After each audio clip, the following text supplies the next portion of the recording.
hagan rugby para personas con discapacidad, porque hay un espacio para los clubes que es muy beneficioso. Bueno, avanzo con lo que es la inclusión. El programa de integración, que después los voy a explicar un poco más, tiene que ver mucho con que a las personas empiezan a tener un lugar de pertenencia. Las personas empiezan a socializar y empiezan a descubrir a través de sus pares un montón de cosas que pueden llegar a hacer. Eso tiene que ver con lo que es el programa de integración, que se llama Rugby Inclusivo, y después lo que es en inclusión, lo que es el Mixability Rugby, que tiene que ver, como dice ahí, que empezamos a tener logros, identidad, y las personas empiezan a ejercer autonomía. Sucede que quizás para una persona que desde chico va a un club o va al colegio, prepararte el bolso, ir a hacer un entrenamiento, bañarte, tomar algo y después volverte a tu casa, es algo habitual, y una persona con discapacidad tener que hacer todo eso no es lo habitual, entonces empiezan a hacerlo y eso genera autonomía en una persona. Tiene que empezar. El 64% de las personas adultas que tienen alguna discapacidad no tienen ni trabajo ni estudian, están todo el día en la casa. Entonces cuando aparece que, che, los miércoles tenés entrenamiento, empiezan a estar toda la semana pensando que el miércoles tienen entrenamiento, que se tienen que preparar el bolso, que van a ir a entrenar, después se van a tener que bañar y se tienen que cuidar las cosas, se van a tener que asear solos, van a tener que, en muchos casos, empezar a tener regularidad en ir a un lugar, que eso les da la posibilidad que con un amigo puedan empezar a viajar solos. Entonces, el programa este que es ir a jugar al rugby, te empieza a dar como persona un montón de herramientas para tu vida personal. Estamos hablando siempre de la persona con discapacidad, ¿no? Bueno, estos son los PUMPAs. Nosotros tenemos muy claro que lo que es el rugby tiene que ser un medio en el cual tiene que cumplir 3 roles, que uno es divertirnos, el otro es hacer amigos, relacionarnos, y el tercero es educarnos a través de valores. Si nosotros tenemos bien claro eso, vamos a estar formando personas, y como decían los All Blacks, mejores personas hacen mejores jugadores, mejores All Blacks, decían ellos. ¿Por qué? Porque uno se empieza a enriquecer como persona y empieza a adquirir valores, y sabemos que los valores siempre te llevan en un camino hacia el éxito. Nosotros comprendemos que el éxito son los esfuerzos constantes que alguien va teniendo, que va adquiriendo logros, y no con respecto a otros, sino con respecto a uno mismo. Ver dónde empezamos y ver que cada vez tenemos un poquito más de detalle, un poquito más de crecimiento, de desarrollo en las cosas que vamos haciendo. Eso tiene que ver con el éxito. No tiene que ver nada con respecto a otros, sino con respecto a uno mismo.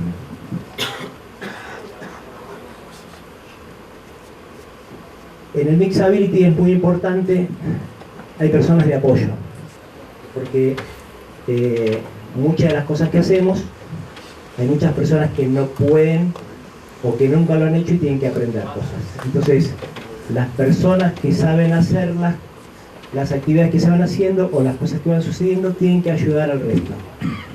Por ejemplo, cuando nos bañamos, si dejan las cosas tiradas, si hay que guardar cosas, si hay que atarse los cordones, si hay que comunicar algo y hay personas que no saben leer o escribir, bueno, tienen siempre un compañero que sea una persona de apoyo, que no tiene que ser precisamente una persona que tenga un certificado de discapacidad o no, porque las personas que tienen certificado de discapacidad saben leer y escribir, saben jugar al rugby, y alguien que se empieza a sumar a jugar al rugby, le pueden enseñar a jugar al rugby o le pueden dar un montón de soluciones en situaciones que van ocurriendo.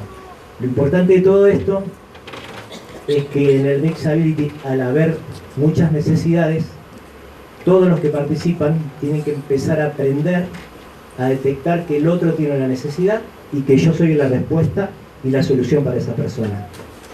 Generar ese hábito, lo que tiene de bueno, es que lo que se aprende ahí dentro de un equipo de rugby después lo puede llevar a otro ámbito, de capacidad, hablarle, tratar de manejar un idioma claro y de no palabras muy rebuscadas, a medida que la persona nos damos cuenta que podemos establecer un diálogo, seguir avanzando.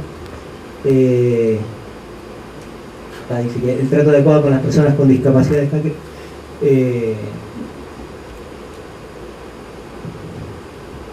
esto que suele pasar mucho. Hay muchas veces que están las rampas o los estacionamientos para personas con discapacidad. Bueno, respetar a la persona con discapacidad también es cuidar esos espacios, que muchas veces estacionamos mal, ubicamos espacios que no nos corresponden.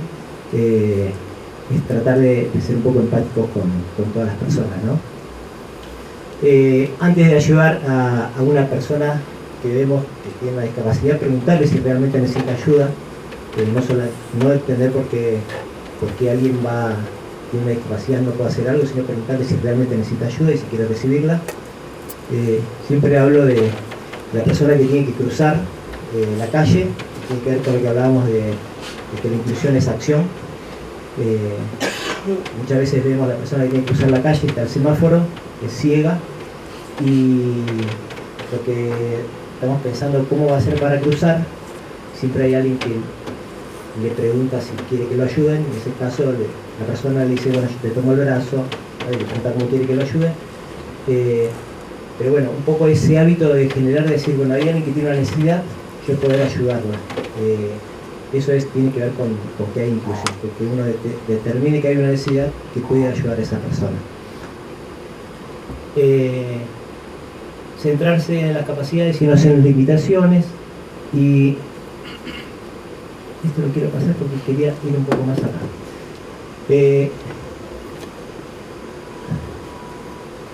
Voy a hablar de 3 cosas que nosotros nos dimos cuenta de todo este tiempo que estuvimos entrenando Mixed Ability. Una es la mirada que tenemos sobre la persona, que nosotros hablamos de la mirada apreciativa. Tiene que ver, yo hablo de Pigmalión siempre, porque Pigmalión era el rey de Chipre, se quería casar con la mujer perfecta, y él deseaba tanto tener la mujer perfecta que buscó en todo su reino, buscando la mujer perfecta no la encontró, hizo una escultura, se llamaba Galatea, y que para él era la mujer perfecta. Y Afrodita, en uno de sus sueños, le concedió pobre vida y vio que era una persona tan feliz que realmente la dejó con vida a Galatea, y así fue como vivió con ella Pigmalión. ¿Por qué siempre cuento esto? Porque la mirada que tenía Pigmalión sobre algo que quería fue tan intensa y tan importante que él pudo conseguir eso. ¿Pero por qué? Porque él deseaba y él creía que podía existir esa persona. Lo mismo pasa con las personas. Esto lo dijo Goethe, dije yo, que si tratas al ser humano como lo ves, verás lo que es, pero si lo tratas como lo que puede ser y debe ser, conseguirás que sea llamado a ser. Por eso, no pobrecito, no angelito, no enfermito, sino una persona con la cual yo tengo que presentarle desafíos y darle la posibilidad de que esa persona tome sus decisiones, se equivoque, darle el tiempo para que lo aprenda y que esa persona vaya creciendo. Y eso es lo que nosotros decíamos en el éxito. Hoy empecé acá y dentro de un año estoy un poquito mejor y lo voy incorporando.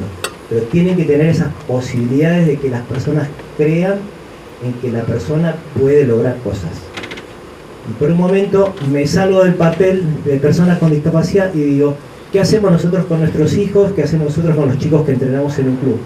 Es exactamente lo mismo. Yo estoy hablando de personas con discapacidad, de presentarles desafíos, de creer y todo eso, pero en realidad estoy hablando de personas, no estoy diciendo nada nuevo, pero sí tenemos que creer que las personas con discapacidad también tienen posibilidad de crecimiento. Lo segundo que nos pasó es que aprendimos que hay 2 principios, está el principio de igualdad y el principio de equidad, no son lo mismo. El principio de equidad tiene que dar una misma solución a un problema. El principio de equidad es darle la solución adecuada a un problema. Al mismo problema, darle la solución adecuada a cada una de las personas. El principio de igualdad nos muestra acá en un gráfico que las personas necesitaban mirar a través de la pared. Yo como profesor o entrenador a todos les di un barril, pero los que eran más bajitos no pudieron cumplir con lo del cometido. Yo como profesor o como entrenador, digo, yo a mis alumnos los trato todos por igual, les doy a todos lo mismo, pero la realidad es que la solución se la di a 2 que pudieron ver del otro lado, otros 2 se quedaron afuera. Entonces el principio de equidad tiene que ver con dar una solución adecuada a cada una de las personas. Si yo sé que alguien es más bajito y necesito que mire al otro lado, le voy a tener que dar algo más alto para que pueda ver, ¿sí? Al alto no hay problema, le puedo dar algo más bajo, pero sí es pensar que cada una de las personas que está con nosotros hay que prestarle atención y hay que darle solución a sus inconvenientes, no a los inconvenientes globales. Hay que trabajar muy, lo que siempre que está de moda es personalizado. Bueno, acá hay que prestar mucha atención. Y aquel que ha sido entrenador y que es un buen entrenador, se puede dar cuenta que esto que estoy diciendo también lo aplica para personas que, equipos o equipos de trabajo o deportivos o lo que sea, que también la mejor manera de que funcione ese equipo es trabajar con el principio de equidad y no con el de igualdad. Como tercero, está la historia de Sísifo. Sísifo fue castigado por los dioses porque se mandó a unas matanas. Le dijeron que tenía que cargar una piedra hasta la cima de la montaña, cuando llegaba la tenía que tirar. Después ir a buscarla, subirla, tirarla, y así toda su vida, hasta la eternidad.